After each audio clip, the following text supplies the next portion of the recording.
SIR কি আশা করি এতদিনে সবাই জেনে গেছে। এর নিজস্ব কোনো রং নেই, কোনো ধর্ম নেই। এসআইআর তার নিজস্ব নিয়মনীতি মেনেই হচ্ছে, কিন্তু এটা নিয়ে চলছে রাজনৈতিক রঙের খেলা, চলছে জলঘোলা। আর তাতে কিছু মানুষ নিজের মনুষ্যত্ব বিবেকবোধ বিক্রি করে এসআইআর নিয়ে ঘৃণা আর হিংসার খেলায় মেতে উঠেছে।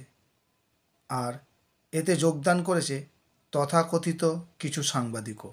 এসআইআর শুরু হওয়ার আগে থেকেই এইসব মহান দেশপ্রেমিক সাংবাদিকগণ বাংলাদেশিদের খেদিয়ে বর্ডার পার করে দিচ্ছে। এসআইআর প্রয়োজনই ছিল না, ইনারাই যথেষ্ট। আমরা অনেকেই এইসব সাংবাদিকদের ভিডিও দেখে পুলকিত হচ্ছি, আবার কেউ কেউ সাবাস সাবাস বলে বাহবা দিচ্ছি। কিন্তু একবারও কি ভেবে দেখেছেন এইসব তথাকথিত সাংবাদিকরা ইন্টারভিউয়ের নাম করে যাদের জ্বালাতন করছে তারা কারা?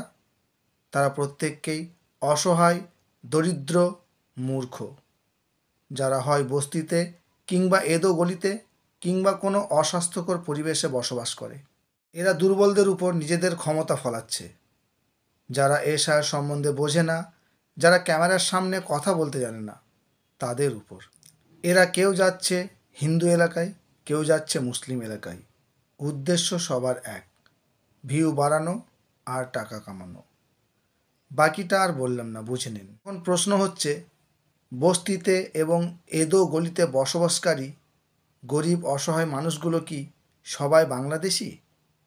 আর ভিআইপি পরিবেশে বসবাসকারী মানুষগুলো সবাই কি ভারতীয়?